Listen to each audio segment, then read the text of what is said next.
Welcome, friends, to another Wolff Responds. I want to call this one Tariffs, Lies and More Lies. The whole issue of tariffs, ever since Mr. Trump decided that throwing these at every other country in the world was some kind of clever, smart, or strong action he could and would take to strangle up the world trade system. Is it a good piece of theater? It is. No one has ever done that before. Hit the entire world with a tariff all at once, and with many of the tariffs so high that it would basically bring trade between the tariffed country and the United States to an end. It made it impossible for businesses to plan where or how or when to invest, because the profitability of any option they might pursue depends on the tariffs. And Mr. Trump not only created them and threw them at countries, but he threw them helter-skelter. They went up one day, down the next day. They were suspended for 12 days, for 20 days, for 90 days. You couldn't make sense of it. You couldn't keep up with it. And you weren't going to take the risk of moving production from one place to another based on something that was so herky-jerky as Mr. Trump's tariffs. That's why you haven't seen any mass movement of production from the rest of the world to America, bringing those jobs back that he talked about. Lying. He haven't brought them back. And he hasn't brought them back for a very good reason. There's no way for them to decide, even if they pulled up stakes from the factory they have in China or the factory they have in Brazil, why bring it to the United States? As you're going to see in a few moments, the United States is the last place they'd move production as these tariffs get imposed, deposed, postponed, raised, lowered, and no end in sight. Mr. Trump seems to enjoy doing that. He now puts tariffs on countries because he doesn't like who they are or not prosecuting in their courts. I mean, it doesn't seem to make any difference. So no company can plan. But that's the least of the lying. To show you how deep the lying is, how many layers of lies there are here, I'm going to take you through very quickly how the tariffs actually work. Here we go. Tariffs are a tax. That's all they are. The word tariff is the funny name, for historical reasons, given to a tax that attaches to importing goods and services. A good or a service made outside the United States, when it enters the United States to be sold here or to be used as an input for producing something here, that is an import. That's the word we use. Produced outside, brought inside. A tariff is a tax on that import. Well, then who pays it? The answer, whoever does the importing. Most imports in America are brought in by companies, by enterprises, capitalist enterprises. I'm going to give you some examples. Walmart brings in tons of stuff from around the world in order to sell it in Walmart department stores across America. If you've ever been to a Walmart, you've looked at the label, where is that toy produced? Where is that shirt produced? You'll see that the vast majority of time it's from outside the United States. The same is true of Target. The same is true of Amazon. The same is true of fill in the blank in retail. Here's another example. American automobiles, the ones put together in Detroit or in Ohio, use many imported parts.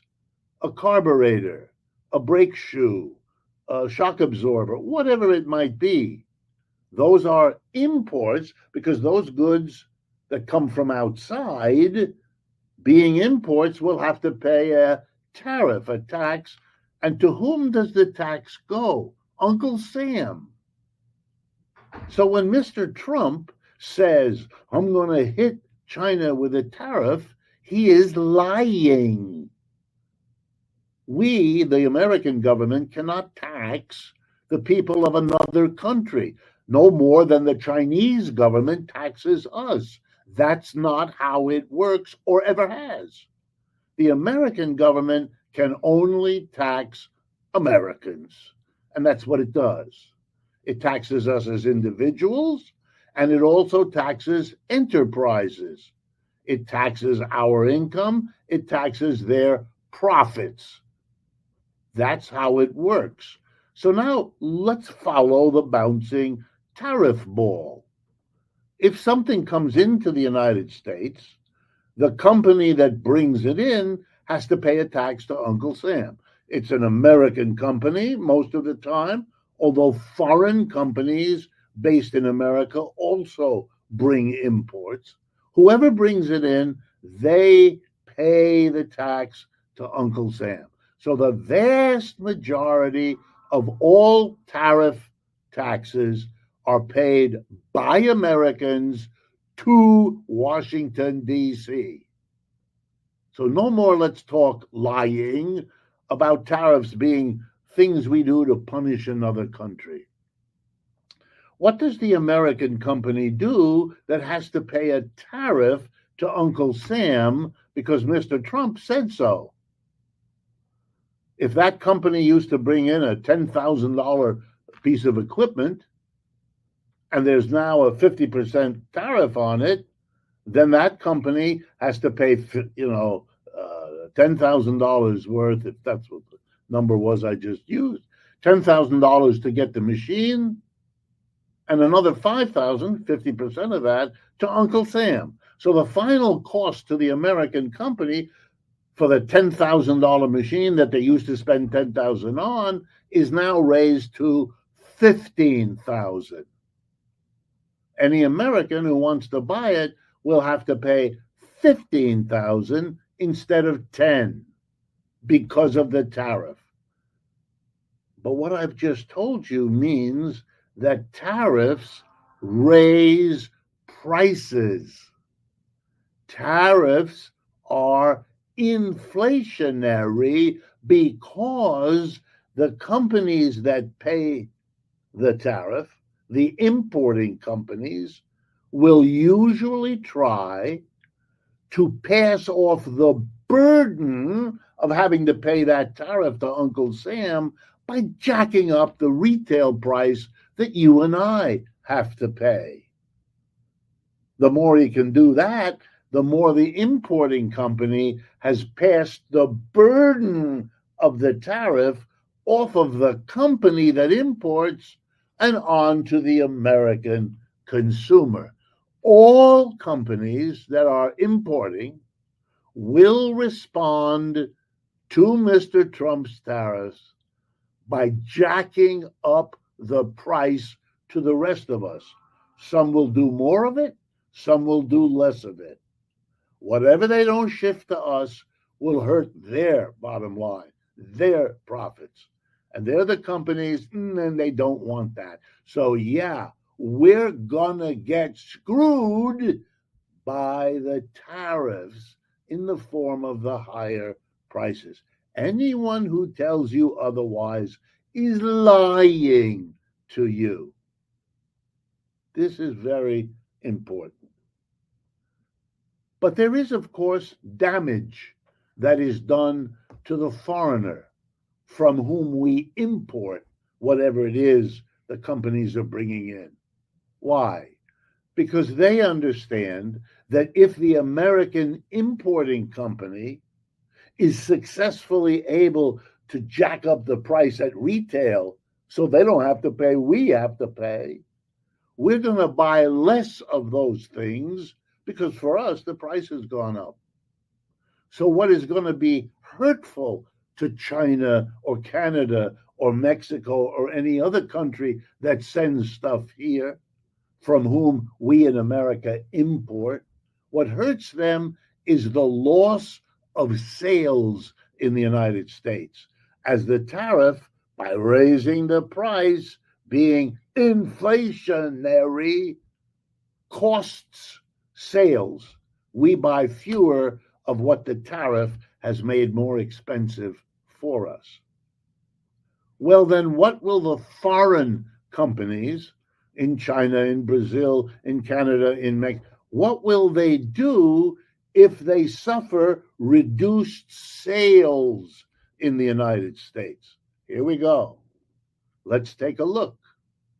Because we know we have the statistics and the research to tell us. Here's the first thing.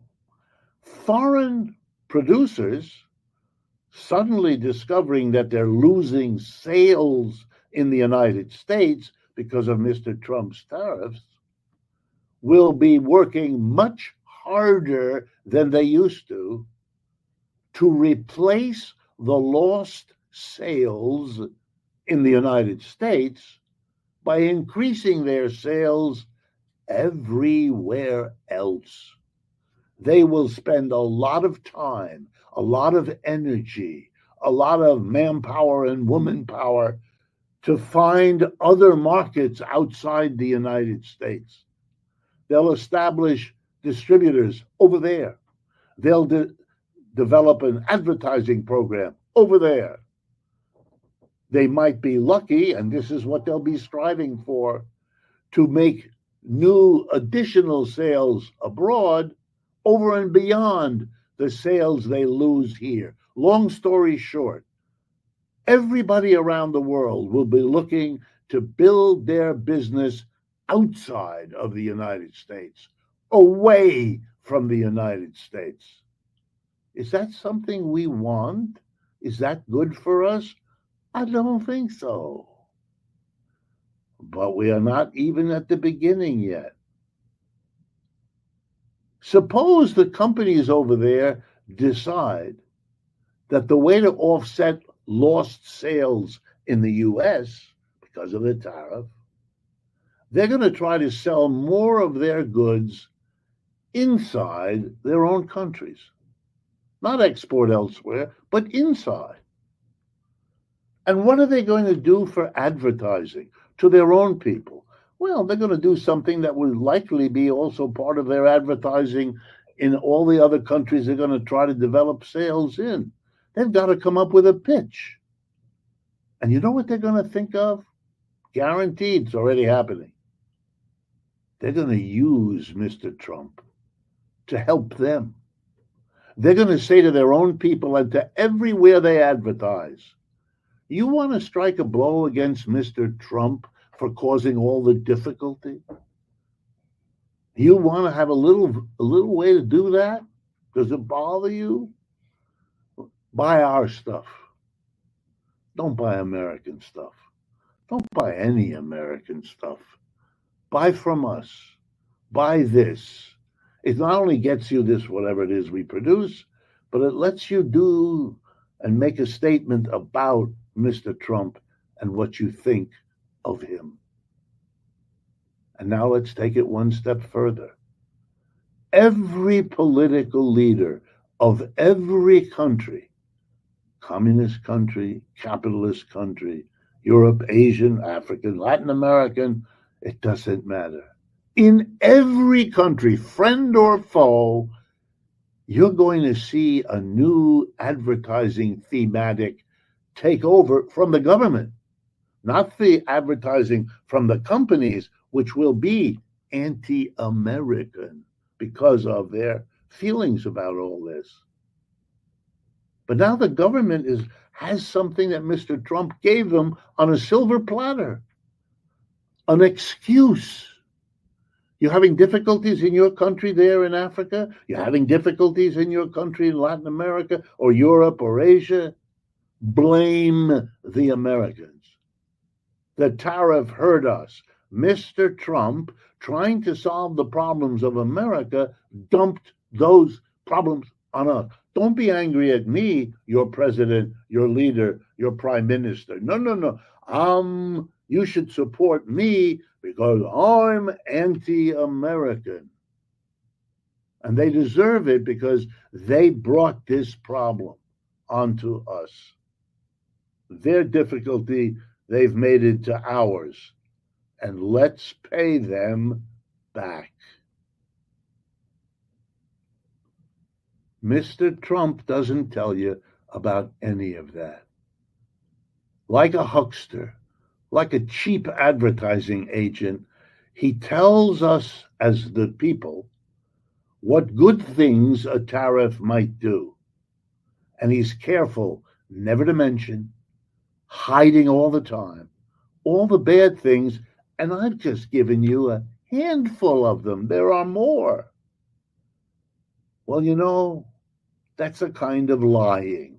If you know that something has its good sides and its bad sides, and you're talking to another person about it, and you only tell them about the good side, that's a kind of lying. And that's what's going on here.